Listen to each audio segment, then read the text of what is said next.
Hello, I'm Hickey from interest.co.nz and welcome to a special housing report brought to you in association with ASB. Today I want to look at a couple of charts, short-term house prices the last year or two, and then going back to 1970, to give you an idea of the context of where house prices have gone and where they might go.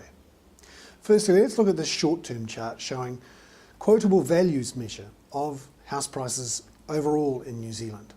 And you can see that it rose quite sharply from 2005 through until the beginning of 2008.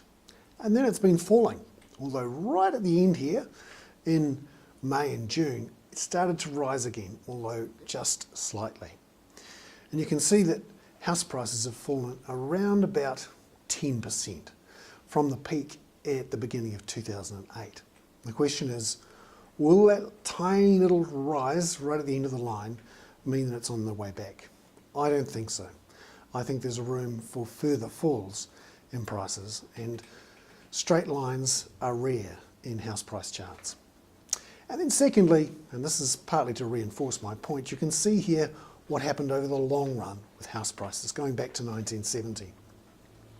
You can see it tends to go up in steps, but between 1970 and about 2002, it was pretty steady. There was the odd period when it slowed down, but it continued to rise at a reasonable rate. But then it exploded in 2002, 2003, and virtually doubled inside 4 or 5 years. And that's why it's coming off now. And when you look at that chart, you have to say there's some more to come yet. I think around about 15% down from that peak over the next 3 or 4 years, but we'll see. Certainly house prices remain overvalued. I'm Hickey. That was a special housing report brought to you in association with ASB.